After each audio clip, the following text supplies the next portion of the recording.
Hello and welcome to Philosophy 201, Critical Thinking. I'll be your professor. My name is Nate Greeley, and this lecture is it's going to be pretty short, just to kind of look at the syllabus and introduce you to how this entirely online asynchronous course is going to work. Hopefully you're familiar with Canvas. If not, I suggest looking at some of the resources that we have through the campus website, and you can get familiar with using Canvas. I'll try to talk through with some of it with you today, but as far as like technical issues, you know, I have some familiarity, but there are people working at AVC that's their job is to help folks with Canvas, so there's certainly resources out there for you, and this whole course is going to be conducted on Canvas. So first, I'll just introduce myself. So my name is Nate Greeley. If you're emailing me or whatever, you can just call me Nate. You don't have to call me Professor Greeley or Dr. Greeley. But I do have a PhD in philosophy and cognitive science from UC San Diego. I have a master's in philosophy from Cal State LA. I did my bachelor's at USC. Uh, and this is my email, nathaniel.greeley@avc.edu. So any time, feel free to reach out to me via email or at the messaging function in Canvas.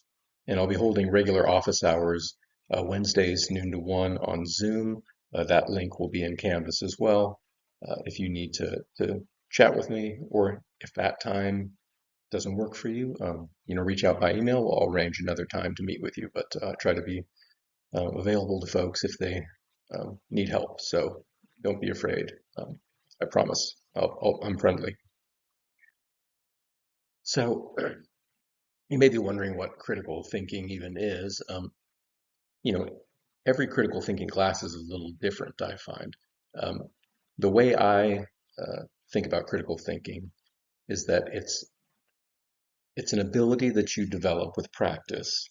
And I would define that ability as the ability to make decisions based on truth-preserving forms of reasoning. So the idea is we want to know about the world. We want to know the truth about the world. We want to fill our heads with all the truths about the world. Um, but just having a head full of truth isn't enough. You also need to know how to apply that and make decisions that will make your life better and that align with your values. So what a good life is really up to you, at least in this class. This is isn't an ethics class, so I'm not going to tell you what's right and wrong. I'm just going to try to provide you with the tools to get the kind of life that you'd like to get.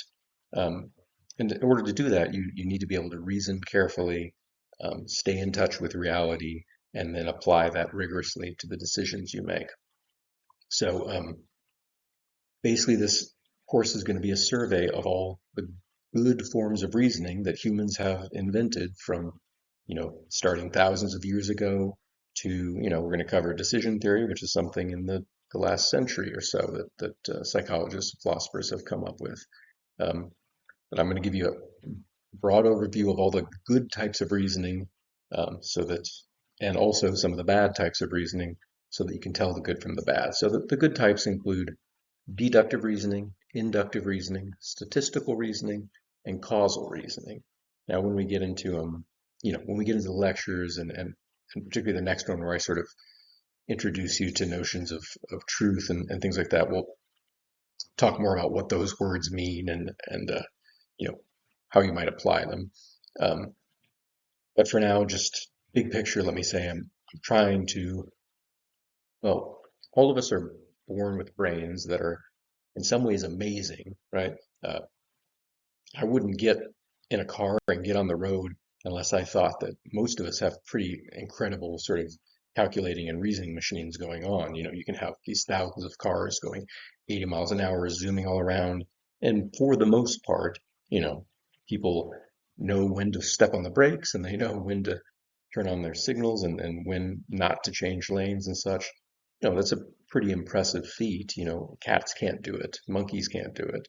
It's pretty hard to design a robot that can do it. They're starting to get there now with self-driving cars. But at any rate, your brain is great, but your brain has certain blind spots that come from the way our brains evolved, and it's good they're not they're the way our brains evolved is typically good enough in most standard circumstances, but in the modern world, we're starting to see more and more that these sort of shortcuts that our brains evolved fail us more and more frequently.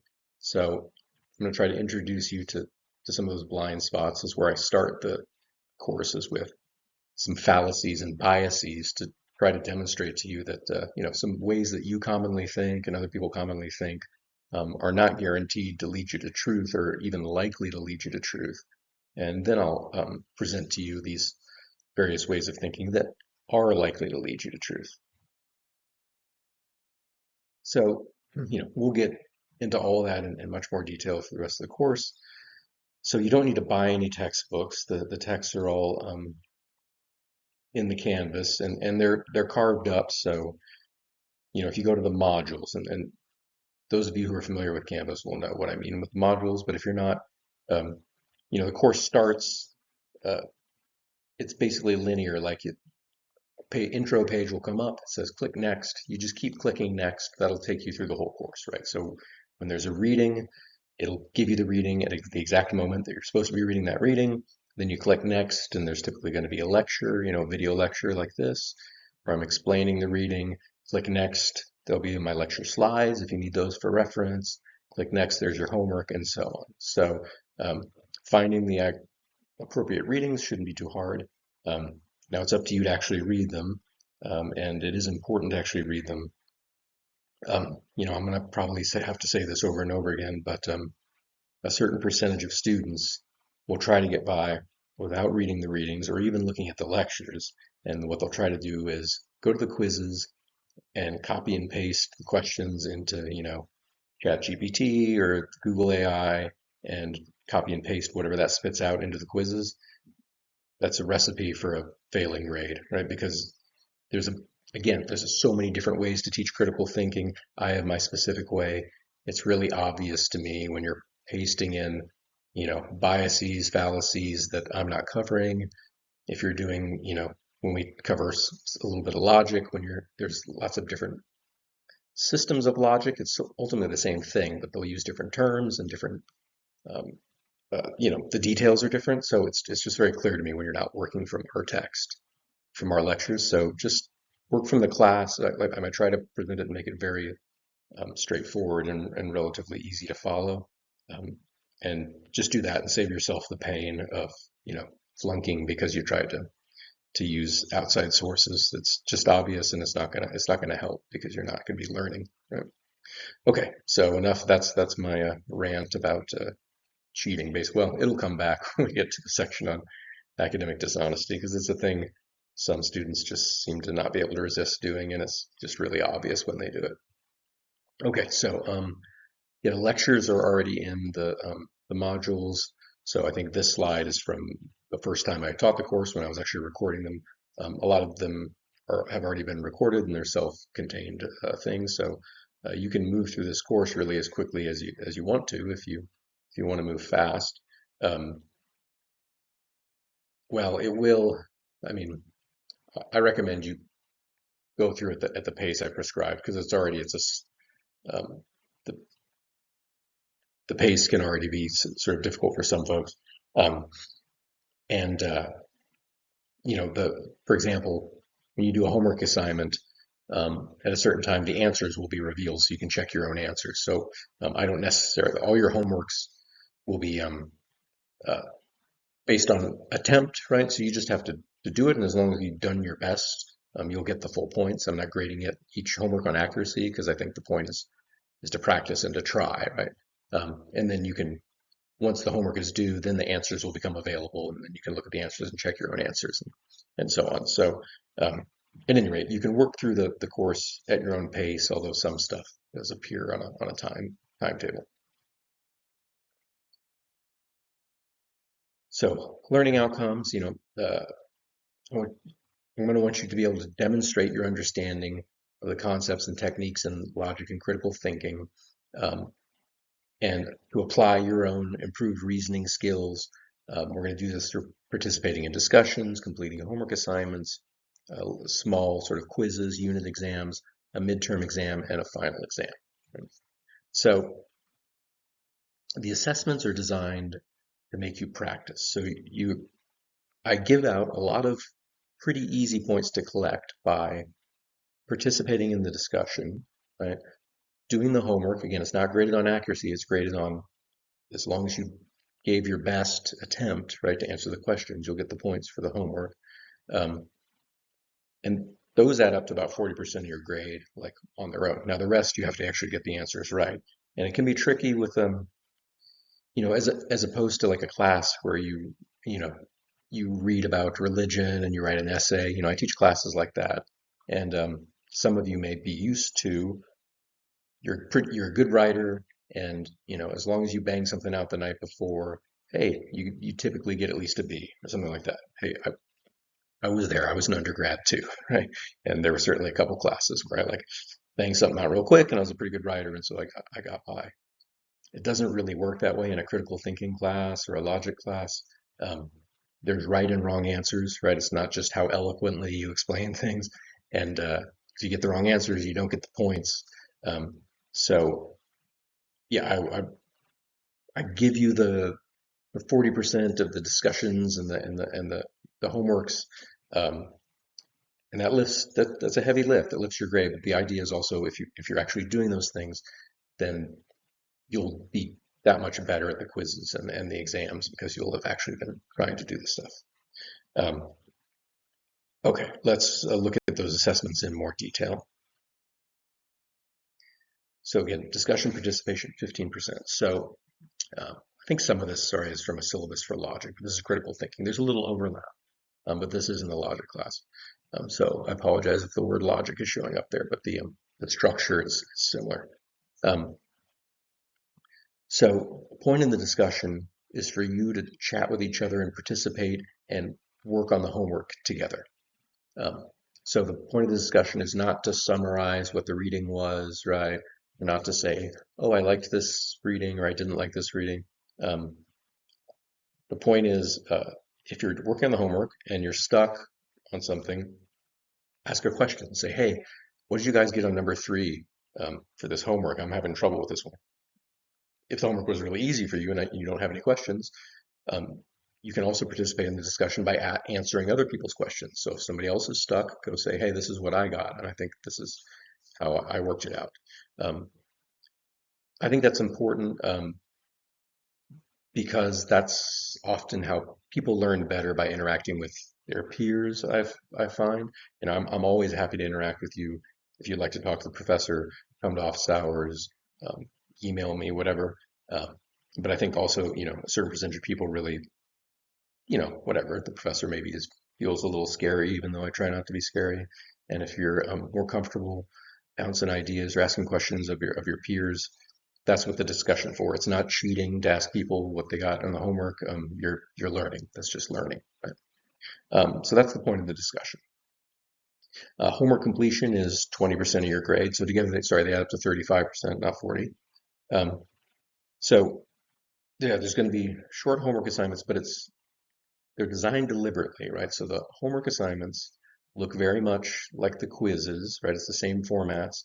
The quizzes, same format as the midterms, same format as the finals. So take your time, it's low stakes. If I see that you've tried to complete the homework earnestly and didn't just try to copy and paste from the internet or something, you'll get the full points. And that's going to be really good practice for the quizzes because it's going to be the same format, right? That's on purpose. So the quizzes will be anywhere from, there's one that's only like 3 questions, some are more like 10 questions. Um, there's 7 of them over the course of the course. Uh, so they don't take long. They're actually not timed. I think they originally they were timed, but now none of them are timed. So you can take your time with it. You only get one attempt. And again, just don't, the internet's not going to help you, right? The internet's going to give you wrong answers, or even if they give you technically right answers, they're just not right in a way that meshes with the way I'm building this course, and so it's not really helpful, right? And so you're not going to get a good grade if you go to the internet for your quizzes. So I'm making them untimed. Take your time, go to the lecture slides, right? Go back to the homework. That's how you tackle the quizzes. And the midterm is just it's going to be cumulative from the beginning to the middle of the course, and the questions will look very much like the quiz questions. They'll be of the same type. They won't be the exact same questions, but again, if you're tackling the homework, tackling the quizzes, the midterm should be no surprise. It's just a bit longer. Again, not timed. And then the final exam will be cumulative for the whole course because it all builds on each other. So you can't just, do unit one and then delete it from your brain and move on to the next. It's all going to build on each other. So the final covers the entire course. Okay, so those are the assessments for the course. Again, if you have any questions, feel free to reach out to me. It should be pretty straightforward once you get into it. There's a rhythm to it. So diversity and inclusion, the stuff we cover here, again, it's about reasoning and it's a little logic-y or like whatever, but it's not usually super controversial, the stuff we're covering. Certainly I want everyone to feel included and feel like your contributions are valued. My experience with the students is they're all always very respectful of each other. So I typically don't have any problems with this, but I do want to flag that yes, this is very important to me that everyone feels included and that we have a diversity of viewpoints. And so anything I can do to facilitate that, just let me know. Happy to do it. Right. So academic integrity. So again, in this class, you're not going to be so much writing essays, but so it's not so much, the worry, right? And that sort of class is you're plugging into ChatGPT and it's writing your essay for you. And, I've experienced that before and that's never good either. It's always pretty obvious, right? Because it's grammatically perfect and devoid of original content. Here, more often the concern is people are going to go to the internet to try to, I might ask you a question. So, for example, in the first unit, I'm going to cover fallacious forms of reasoning. And that'll take the form of, I'll tell you a little story of two characters, talking to each other, making an argument. And one of them uses an argument form that's, seems good on the surface, but actually is not good, doesn't lead to a probably true conclusion. And there's different types of, fallacies. And so they have names, the most common ones. And so, on a quiz or a homework, I'll give you a little scenario like that and ask you, is there a fallacy going on? What's the name for it? So if you take that prompt and then plug it into, AI or Google, you'll get something back. And more often than not, it gives you something that we didn't cover in the course, right? We cover a specific list of fallacies. There are other ones out there. But if you give me the name of a fallacy that we didn't cover in the course, it's pretty obvious to me where it came from. And I can't give you points for that, right? So just don't do it, right? It's not really any easier. You certainly don't learn anything except how to copy and paste. And the course is straightforward enough. If you just watch the lectures, keep up with the readings, you'll do fine, right? So don't be tempted. It doesn't pay off. So if anyone has any disability accommodations, I mean, in an online course, often that takes the form of extended time on exams, but I've now at this point made all the quizzes and exams untimed, so hopefully that's not an issue. But if there's anything else that comes up, do let me know, and I'll do my best to accommodate you. Now, there is a process for getting accommodations, so if you don't already have them or you haven't been through that, contacted the OSD office, start that soon so that then that process can happen and then I can get that notification and then I'm allowed to, give you the accommodation. So happy to do it, but there is a process for it, right? If you have any religious accommodations, whatever holidays or anything like that, let me know. In general, I tend to be flexible with folks if they need help or got a little behind. I understand, every semester, someone reaches out to me and something really horrible happened to them that semester. And yeah, of course, I mean, I want to help. I'm certainly not going to punish people for having bad luck. So if you need any sort of accommodations, but I do ask that you reach out to me as soon as possible. So it's harder for me to help you if you wait till if every once in a while, what happens is someone does no work or very little work, and then like the last week of the semester, they say, "I'm really sorry, this terrible thing happened to me, and I was just having a hard time. You know, can I still pass the class?" Well, it's a little hard at this point to help, right? So um, if you can, just keep me in the loop when things come up, and then often I can help you out, and you can get through the course okay. But don't be afraid to communicate with me. All right, well, that's it for the syllabus. Again, if you have any questions, feel free to reach out. The next lecture we'll be jumping into some of the course material, and I'll see you then.